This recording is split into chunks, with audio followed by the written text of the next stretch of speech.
আসসালামু আলাইকুম। স্বাগত জানাচ্ছি। আমার ৪৭ প্রিলি প্রার্থীর রমজান মাসের রুটিন কেমন হবে সেটা নিয়ে আমরা একটু আলোচনা করব। আমি আমার গতকালকে যে ভিডিও দিয়েছিলাম সেটার নিচে আমাকে ২ জনে কমেন্ট করেছে যে, "স্যার আমাদের ৪৭ প্রিলির রমজান মাসের রুটিনের বিষয়ে একটু যদি বলতেন।"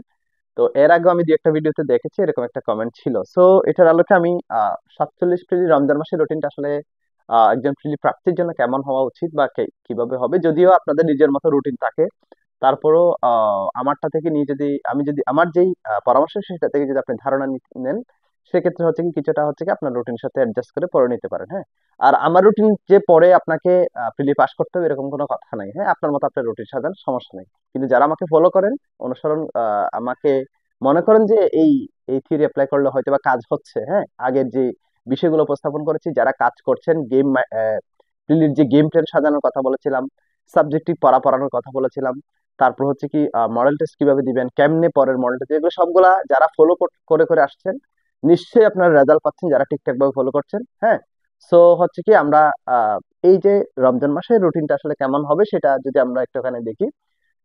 আপনি প্রিলি ৪৭ প্রিলিতে টেকার জন্য রমজান মাসটাই হচ্ছে কি আপনার জন্য টার্নিং পয়েন্ট হতে পারে। কারণ হচ্ছে কি আহ রমজান মাসের পরে হচ্ছে মাঝখানে আরেকটা মাস থাকবে, এরপরে কিন্তু আপনার রিভিশনের সময় চলে আসবে। তো এই রমজান মাসে হচ্ছে কি যে যত বেশি পড়া বেশি পড়ে নিতে পারবেন, সে কিন্তু তত বেশি আগায় থাকবেন। তো রমজান মাসে হচ্ছে কি আমি রুটিনটা হচ্ছে কি দুই ভাবে, দুইটা স্লটে বিভক্ত করেছি। স্লট ওয়ান, স্লট টু, আপনার যেই স্লটটা ভালো লাগবে সেই স্লটে আপনি পড়াশোনা করতে পারেন। আমরা আমরা আমরা যারা আহ, যে ক্যান্ডিডেট, যে হিউম্যান বিং মানুষ হিসেবে আমরা আমরা রমজান মাসে দুই ধরনের থিওরি অ্যাপ্লাই করি। অনেকে হচ্ছে কি রমজান মাসে রাতের বেলা আহ, ইফতার করে রাতের তারাবি পড়ে, তারপর হচ্ছে কি তারাবি নামাজ এগুলা করে, তারপর হচ্ছে কি রাতের একেবারেই সবকিছু শেষ করে, ফিনিশ করে, সব কাজটা শেষ করে একেবারে পড়তে বসে। পরে হচ্ছে কি অনেকে অনেকে রাত জাগতে পারে, অনেকে রাত জাগে। সেক্ষেত্রে হচ্ছে কি সে পুরা সেহরি পর্যন্ত সে হচ্ছে কি করে, সেহরি খেয়ে তারপর হচ্ছে ঘুমায়। হ্যাঁ, আপনাদের যারা আমার যারা অডিয়েন্স আছেন, আপনাদের যারা আছেন, রাতে যদি আপনি পড়াশোনা মানে রাত জাগতে পারেন, যেটা যদি আপনার আগে থেকে অভ্যাস থাকে, সেক্ষেত্রে হচ্ছে কি আপনি রাতের শিডিউলটা আপনি কাউন্ট করবেন, মানে রাতের শিডিউলটা আপনি নেবেন, স্লট ওয়ানটা নেবেন, যেমন রাত 11টা থেকে ভোর 4টা পর্যন্ত, যেমন সেহরির আগ পর্যন্ত আর কি। হ্যাঁ, সেহরির আগ পর্যন্ত, সেটা হয়তো আর একটু পরে হতে পারে, আর একটু 5-10 মিনিট আগেও হতে পারে। এটা পর্যন্ত এখানেও কিন্তু আপনার হচ্ছে কি ডিটেল টোটাল সময় কিন্তু 5 ঘন্টা। তাহলে রাত 11টা থেকে 4টা পর্যন্ত, এটা হচ্ছে কি এখানে হচ্ছে আপনার 5 ঘন্টা বের করতে হবে। আর দুপুর, এখন যেই ব্যক্তি হচ্ছে কি রাতে 11টা থেকে 4টা মানে পুরো রাত সে জেগে থাকবে, ওই ব্যক্তি সেহরি খাওয়ার পর নামাজ পড়ে সে তো শুয়ে যাবে, ঘুমায় যাবে। ওই ব্যক্তি কিন্তু পুরা পুরা সময়টা রাতের সেহরি খাওয়ার পর ধরেন 5টা 5:30 থেকে সে দুপুর পর্যন্ত সে ঘুমাবে, কারণ যেহেতু সে রাতে ঘুমায়নি। তাহলে দুপুরে উঠে সে নামাজ দেওয়া পরে, দুপুরে নামাজ দেওয়ার পরে সে দুপুর 2টা থেকে বিকাল 4টা পর্যন্ত, এদিকে 2 ঘন্টা সে কি করবে, 4টা পর্যন্ত সে পড়াশোনা করবে, আসরের নামাজ পর্যন্ত আর কি। ঠিক আছে, তারপর হচ্ছে কি 4টার পরে হচ্ছে কি আপনার যে শিডিউল, আপনার যে আপনি কিছুক্ষণ মোবাইল ইউজ করলেন বা তখন একটু টায়ার্ড লাগবে যেহেতু রমজান রোজা রাখবেন। সো এইভাবে হচ্ছে কি আপনি রাতের, যারা রাতের সময়টা ইয়া করবেন তারা হচ্ছে কি এই রাতে 5 ঘন্টা আর হচ্ছে কি দুপুরে 2 ঘন্টা, 7 ঘন্টা টোটাল হচ্ছে কি 7 ঘন্টা রুটিন সাথে রমজান মাসে আপনি 30 দিন যদি 7 7 ঘন্টা করে পড়াশোনা করতে পারেন, তাহলে কিন্তু হিউজ টাইম। কিন্তু ঘটনা হলো এই 7 ঘন্টা আপনার পড়তে খবর হয়ে যাবে, 7 ঘন্টা বের করে আনাটাই খবর হয়ে যাবে। আরেকটা বিষয় হচ্ছে কি আমরা রমজান মাসে যে 30 দিনের কথা বলি, রমজান মাস আপনি 30 দিন হিসাব করতে পারবেন না, আপনাকে হিসাব করতে হবে 20 দিন। কারণ হচ্ছে কি এখানে শেষের যে শেষের বিশেষ করে রমজান 20-22টা যাওয়ার পর তখন আপনার আমেজ শুরু হয়ে যাবে। প্রথমত হচ্ছে কি ঈদের আমেজ শুরু হয়ে যাবে, আপনার শপিং এর বিষয় আছে, ফ্যামিলিয়ার রিলেটিভস এর বিষয় আছে, আপনার নিজ এলাকায় যাবেন। এই যে বিষয়গুলো আছে অনেকগুলা, ঈদমূলক যে প্রস্তুতি, এসব বিষয়ের কারণে কিন্তু 5-7 দিন আপনার এখানে ল্যাপস হয়ে যাবে। সো 30 দিন মানে 30 দিন আপনাকে এখানে হিসাব করতে হবে 25 দিন, হ্যাঁ, বা 22 দিন, 23 দিন, 24 দিন রমজান মাসে। তো এই রমজান মাসে আপনাকে আসল পড়াটা হচ্ছে কি রমজানের প্রথম 20 দিনের মধ্যেই হচ্ছে কি আপনাকে এই রমজান মাসে কি শেষ করবেন সেটাকে টার্গেট করবেন।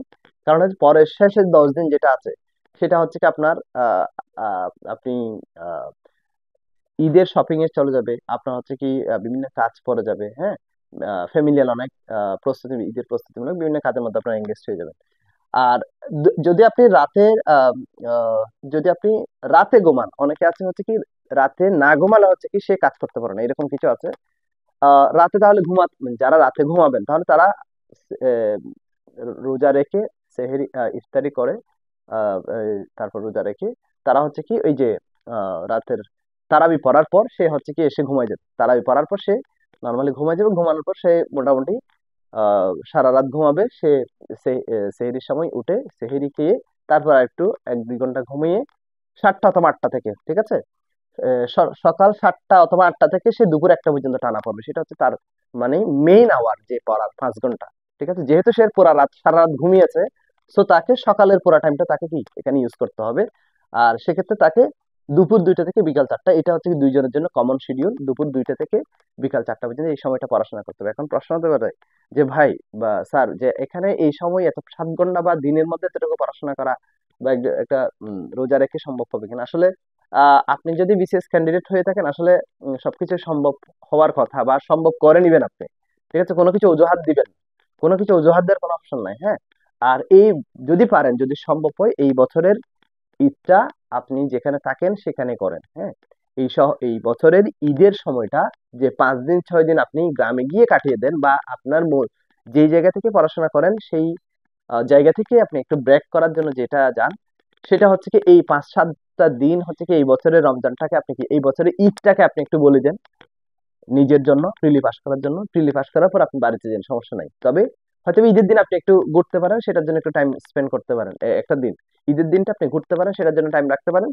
কিন্তু এই বছরটা আপনি কি করেন, এই ঈদ 47 প্রিলির অরিজিন যারা ক্যান্ডিডেট প্রিলি পাস করতে আছেন, যান প্রাণ দিয়ে উঠে পড়ে লাগছে যে এই প্রিলি আপনাকে পাস করতে হবে, তাদের উদ্দেশ্যে বলছি, এই ঈদটা আপনি ঘরে না গিয়ে বাসায় বসে পড়াশোনা করেন।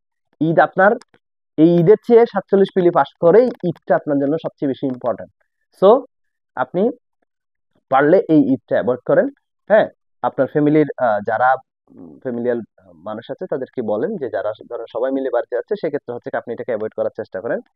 কিন্তু আপনি এই যে 5-7 দিন 10 দিন অ্যাভয়েড করলেন, অ্যাভয়েড করে যে যে ত্যাগটা করলেন, সেই ত্যাগটা যাতে 47 প্রিলির পাস করার গায়ে গিয়ে লাগে। সো আমি আপনাদেরকে এই জন্য পরামর্শ দিচ্ছি, যাতে এই 5 দিন 7 দিন 10 দিন কিন্তু কম সময় না প্রিলি প্রস্তুতির। এই সময়ে যারা পড়াশোনা করে ফেলবে তাদের সাথে আপনি কম্পিটিশন করাটা একটু কঠিন হয়ে যাবে যদি আপনি চলে যান। তাহলে আপনি যে রাইট ট্র্যাকে ধরেন প্রথম রমজান 10 দিন ঠিকঠাক ভাবে কাজ করছেন, পরের 20 দিন, পরের 10 দিন কাজ করছেন, মানে প্রথম 20 রমজান আপনি সুন্দরভাবে রুটিন মেনটেন করে আপনার পড়াশোনা কন্টিনিউ করে সবকিছু শুরু করলেন। কিন্তু শেষের 10 দিন গিয়ে আপনি কি করলেন, যে আপনি বাড়িতে যাচ্ছেন 20 22 23টা রমজানের পর, আপনি শপিং এ যাচ্ছেন, এগুলো সবগুলা করতে গিয়ে ওইদিকে 10-12 দিন খেয়ে ফেলবেন। এই খাওয়াটা যাতে না খান সেটার জন্য আপনাকে অ্যালার্ট করার জন্য এই ভিডিওটা মূলত তৈরি করা। সো রমজান মাসে আপনাকে যে কোনো উপায়ে দৈনিক 7 ঘন্টা বের করতে হবে যদি আপনি প্রিলি পাস করতে চান। আপনি যদি এখন মাঝামাঝি অবস্থান থাকেন, আপনি এখন 90 পাচ্ছেন, একটা মডেল টেস্ট দিলে 90 পাচ্ছেন, 85 পাচ্ছেন, 95 পাচ্ছেন, 100 পাচ্ছেন, তাহলে এখনো আপনার সময় আছে।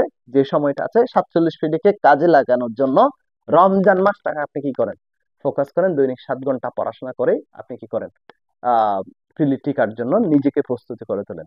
আপনি আহ, আপনার সাথে যারা প্রস্তুতি নিচ্ছে অনেকে হচ্ছে কি এই রমজান মাসটাতে একটু রমজান মাস যেহেতু আমাদের পুরা দিন ঘুম থেকে ওঠার পরেই মনে হয় যে যে মানে একটু একটু নিস্তেজ হয়ে যাবেন যেহেতু রোজা রাখবেন।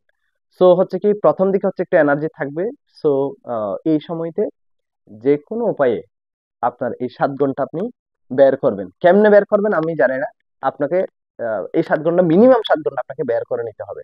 আবার অনেকে মনে করতে পারেন যে স্যার আমি রাতের ইয়ার পর যে হ্যাঁ 12টা 1টা পর্যন্ত পরে, ওইদিকে 2 ঘন্টা পরে, ওইদিকে মানে এরকম ম্যানেজ করতে পারেন, সমস্যা, আপনি আপনার মতো করে রুটিন সাজান। কিন্তু আমি আপনাকে দুইটা স্লটে ভাগ করলাম, যারা রাত জাগতে পারেন তারা এই স্লট অ্যাপ্লাই করতে পারেন, আর যারা রাত জাগেন না, ঠিক আছে, তারা হচ্ছে এই স্লট অ্যাপ্লাই করতে পারেন। নর্মালি যদি আমার কথা বলেন, আমি নর্মালি এই স্লটটাই অ্যাপ্লাই করতাম, কারণ আমি রাত জেগে পড়াশোনা করতে পারতাম না। রাত জেগে পড়াশোনা আমার পুরা দিন আর কিছু হতো না, এই বিষয়টা এরকম ছিল। সো পরামর্শ দিব, রাত না জেগে দিনটাকে কাজে লাগান, রাতটা ঘুমের জন্য কাজে লাগান, যেহেতু রোজা রাখবেন, এটা একটা বিষয়। আর একটা বিষয় হচ্ছে কি, রাতে পড়লে একটা সুবিধাও আছে, সেটা হচ্ছে কি আপনি খেয়ে খেয়ে পড়তে পারেন। ঠিক আছে, কিছুক্ষণ পর পর আপনি যেহেতু রাতের বেলা তো আমাদের রোজা রাখি না, তো রাতের বেলা হচ্ছে খেয়ে খেয়ে পড়তে পারবেন। কিন্তু দিনের বেলা হচ্ছে কি আপনি টানা যখন 3-4 ঘন্টা পড়বেন, আপনার একটু ক্ষুধা লাগবে বা একটু নিস্তেজ হয়ে যাবেন, শরীর ছেড়ে দিবে এরকম। কিন্তু তবে এইখানে একটা বিষয় আছে, আপনি যদি আপনি পড়াশোনা করার জন্য আপনাকে দৈনিক 7 ঘন্টা সময় বের করে আপনাকে এইভাবে বের করতে পারবেন। এর মধ্যে যদি আপনি 2 ঘন্টা 1 ঘন্টা যদি মোবাইল ফোন ইউজ করে টাইম কাটিয়ে দেন, তাহলে কিন্তু আপনি আসলে সময় পাবেন না। সো এই মোবাইল ফোনটাতে একটু দূরে থাকেন, একটু পড়াশোনা, তারপর হচ্ছে একটু আধ্যাত্মিক ধর্মীয় যে নামাজ, দোয়া এবং আহ, রোজা, তারাবি, এই যে আহ, এই জিনিসগুলো একটু করেন। কিন্তু পড়াশোনার টাইমটা যাতে, শিডিউলটা যাতে এই 7 ঘন্টার মধ্যে থাকে, সেটা একটু ফোকাস করেন। তাহলে 47 মিনিট টেকার জন্য আপনি এই ঈদটা অন্তত কোরবানি দিতে পারবেন না? মানে এই ঈদটা অন্তত, এই ঈদটা বাদ দিয়ে এই ঈদ আপনি শুধু ঘরে না গিয়ে বাসায় মোবাইল টিপলে কিন্তু হবে না। আপনি মানে আপনি নাম করতেছেন যে আমি ঈদে ঘরে যাই নাই পড়ার জন্য, কিন্তু বাসায় আপনি কি দৈনিক 3 ঘন্টা 4 ঘন্টা 5 ঘন্টা করে ফোন চালায় টাইম স্পেন্ড করতেছেন। এরকম করলে হবে না স্যার।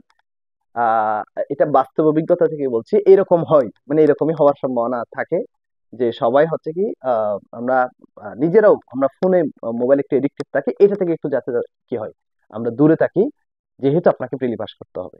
আর আরেকটা বিষয় বলে রাখি, সেটা হচ্ছে কি প্রিলিতে আমার এই পরামর্শ, আমার যেমন গতকালকে একজন আমাকে কমেন্ট করেছে যে ওনার এই রুটিন ঠিক নাই, হ্যাঁ, এই রুটিনে, মানে এই রুটিন ঠিক নেই, এই রুটিনে আপনি যদি ইয়া করেন তাহলে টিকবেন না, হ্যাঁ, অথবা এই রুটিন ঠিক নাই, ওনার এই রুটিন ঠিক নেই, সেটা এরকম, হ্যাঁ, আপনারা এই রুটিন অ্যাপ্লাই করবেন না, উনি এইভাবেই লিখছেন আর কি।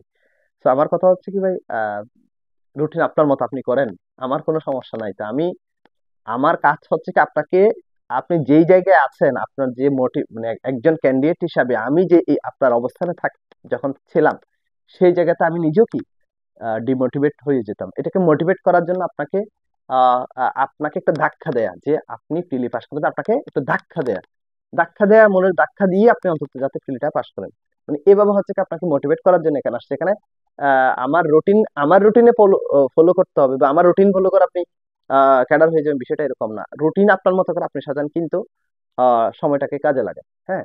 আর হচ্ছে কি ফোনটা তখন ইউজ করবেন আপনি যখন মোবাইলটা থেকে যখন একটু দূরে থাকতে চাইবেন, তখন আপনি একটা ফিক্সড টাইমটাতে বের করবেন যে এই টাইমটাতে আমি ফোন ইউজ করবো, হ্যাঁ। অথবা এটাকে অ্যাওয়ার্ড হিসেবে নেন, যে আমি টানা 3 ঘন্টা পড়বো, 30 মিনিট হচ্ছে কি আমি ফোন চালাবো, ঠিক আছে। 30 মিনিট 30 মিনিট পড়ার পর আপনি একটু রেস্ট দেবেন, সরি, টানা 3 ঘন্টা পড়ার পর আপনি যে 30 মিনিটের জন্য মোবাইল চালাবেন, এটা একটা ফিক্সড করবেন যে আমি এই 30 মিনিট ফোন চালাবো, ওই 3 ঘন্টার রেস্ট হিসাবে, যে আপনি যদি বেশি ফোনে এডিক্টেড থাকেন বা এরকম হন, সেক্ষেত্রে 30 মিনিটটা যাতে 30 মিনিট লিমিট থাকে, যাতে 30 মিনিট থেকে আবার অনেক জোরে চলে না যায়, এটা একটা বিষয়। আরেকটা বিষয় হচ্ছে কি, আমরা যখন ফোন ছাড়া পড়াশোনা করতে বসি, তখন হচ্ছে কি একটা জিনিস পড়তে গেলাম, ওখানে একটা জিনিস আমাকে চার্জ দিয়ে খুঁজে বের করতে হয়, এটা হচ্ছে আমাদের বড় সমস্যা। তখন হচ্ছে কি ফোনটা লাগে। সেক্ষেত্রে আপনাকে যেটা করতে হবে, সেই সময় যখন আপনি একটা জিনিস চার্জ দিতে যান, একটা জিনিস চার্জ দিতে গিয়ে আপনি আপনার ফেসবুকের নিউজ ফিডে ঢুকে যান, সেখান থেকে ঢুকে গিয়ে এবার যাইতে যাইতে আপনার বন্ধু একটা স্টোরি দিছে, একটা গল্প সামনে চলে আসছে, হ্যাঁ, এইরকম হচ্ছে কি আপনার অনেক ঘটনা চলে আসবে। সো যখন হচ্ছে কি এরকম কিছু জিনিস আপনার চার্জ দিতে হবে বই গুগল থেকে, সেক্ষেত্রে হচ্ছে কি একটা পাশে সবসময় একটা পেজ রাখবেন, সেখানে হচ্ছে কি পুরা দিনে আপনার কি কি চার্জ দিতে হবে সেটা একটু লিখে রাখবেন, যে জাস্ট ইয়েটা লিখে রাখবেন, প্রশ্নগুলো লিখে রাখবেন, একটা নির্দিষ্ট সময় গিয়ে সেটা চার্জ দিবেন, ঠিক আছে। প্রতি আপনার আওয়ারে বা প্রতি 30 মিনিট পর পর এটা আপনি ওখানে গুগলে চার্জ দেওয়ার দরকার নাই, ঠিক আছে। সেটা হচ্ছে কি সেভাবে মেনটেন করবেন। সো রমজান মাসের এই 2 স্লটে আপনি পড়াশোনা করেন, মিনিমাম হচ্ছে কি 7 ঘন্টা ডেইলি ইউজ করেন। কোন জায়গায় গ্যাপ আছে এখনো ভাই বের করেন, যে আপনার কোন সাবজেক্টে এখনো দুর্বল আছেন সেটা বের করেন। ম্যাথ আর বিজ্ঞান, যারা আর্টসের স্টুডেন্ট আছেন তারা ম্যাথ বিজ্ঞান পাচ্ছেন না, বেশি ম্যাথ বিজ্ঞান যদি বেশি সমস্যা হয় ভাই, আপনি বিজ্ঞানের শুধু ইয়ার কোয়েশ্চেন গুলো প্র্যাকটিস করেন, মুখস্থ করেন ঠাড়া।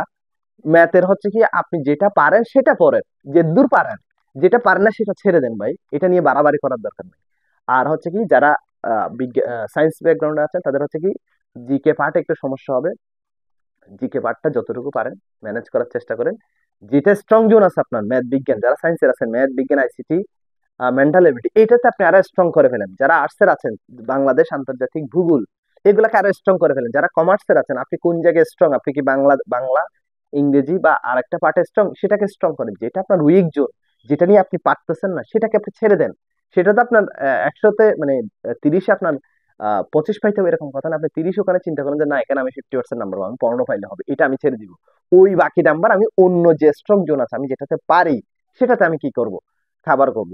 সেভাবে হচ্ছে কি আপনি কি করেন, প্রস্তুতি নেন। তাহলে উইক জোন স্ট্রং জোন ভেবে হচ্ছে কি আপনি আপনার প্রস্তুতি শুরু করেন এবং খুঁজে বের করেন যে সমস্যা কোন জায়গায় আছে। কিন্তু ভাই আপনাকে প্রিলি পাস করতে হবে যে কোনো কিছুর বিনিময়ে। যারা একবার দুইবার প্রিলি ফেল করেছেন, আমার এখানে আমি প্রথম দ্বিতীয় তৃতীয়বার প্রিলি ফেল করে চতুর্থবার প্রিলি পাস করার যে ঘটনা বললাম, আহ, সেটার কিভাবে এটা থেকে বের হলাম সেটারও উপস্থাপন করলাম। ভিডিওটা দেখতে পারলেন, আমার এই ভিডিওর আগের ভিডিওটা 2 পর্বের ভিডিও। তো আপনাদের উদ্দেশ্যে আমার বার্তা হচ্ছে কি, 47 প্রিলিতে পাশ করার জন্য আপনাকে যা যা মোটিভেট করা দরকার আমার চ্যানেলের পক্ষ থেকে, আমার পক্ষ থেকে আমি আলোচনা করে যাচ্ছি। রমজান মাসটা আপনি প্রিলি পাস করার জন্য নিজেকে কি করে ফেলেন, আহ, তৈরি করে ফেলেন। কারণ হচ্ছে কি, অন্যদের সাথে আপনার পড়ার পার্থক্য এই মাসে কিন্তু হয়ে যাবে। কারণ এই মাসে অনেকেই সারাদিন আহ, ঘুমিয়ে, হ্যাঁ, রাতে ঘুমিয়ে বা নিস্তেজ টাইম স্পেন্ড করবে। সো মিনিমাম আপনি 7 ঘন্টা টাইম বের করে পড়াশোনা করতে থাকেন। 2 স্লটে আমি উপস্থাপন করেছি, আপনি 2 স্লটের যে কোনো একটা স্লট ইউজ করে আপনি আপনার প্রস্তুতি শুরু করতে থাকেন। যারা রাতে স্লট ইউজ করবেন রাতে স্লট ইউজ করবেন, যারা দিনে স্লট ইউজ করবেন দিনে স্লট। তাহলে রাত দিন যেটাই নেন না কেন, আপনাকে ঘুমের জিনিসটা ঠিক রাখতে হবে। রাতে যদি আপনি পুরা দিন ইউজ করেন, রাতে পুরা রাতটা যদি আপনি পড়াশোনা ইউজ করেন, তাহলে সকাল থেকে দুপুর পর্যন্ত পুরা দিন আপনি ঘুমাতে হবে, মানে আপনি আহ, ঘুমানোর জন্য সময় দিতে হবে। আর যদি আপনি রাতে ঘুমান, পুরা রাতটা ঘুমান, তাহলে পুরা সকালটা হচ্ছে আপনার পড়াশোনায় সময় দিতে হবে। মানে কোনো একটা সময় আপনাকে কি করতে হবে, ঘুমানোর টাইমটা ঠিক রাখতে হবে, পড়াশোনার টাইমটা ঠিক রাখতে হবে।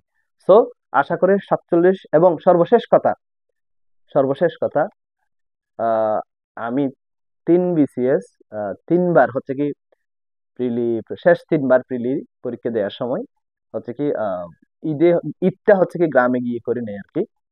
এটা ব্যক্তিগত অভিজ্ঞতা থেকে বলছি যে অন্তত প্রিলিটা পাশ করার জন্য সবকিছু ছেড়ে দিয়েছিলাম। সর্বশেষ চতুর্থবারে হচ্ছে কি প্রিলি পাশ করে, রিটেন ভাইভা পাশ করে ক্যাডার হওয়ার পর তারপর গ্রামে গিয়েছিলাম। সো আপনাকে বলছি যে আপনি এখন ইউ আর নাথিং, আপনি এখন কিছুই না। আপনি সামথিং হওয়ার জন্য এই ঈদটা কোরবানি দিয়ে আপনি প্রিলি পাস করে তারপর হচ্ছে কি আপনার ঈদটাই আপনি তৈরি করুন। 47 প্রিলি পাস করেই হচ্ছে কি আপনার ঈদ তৈরি হবে। এই প্রত্যাশা ব্যক্ত করে, 47 প্রিলিতে আপনি পাস করবেন সেই প্রত্যাশা ব্যক্ত করে আজকের মতো এই ভিডিও এখানে শেষ করছি। ইনশাল্লাহ পরের ভিডিওতে আবার দেখা হবে। আল্লাহ হাফেজ, আসসালামু আলাইকুম।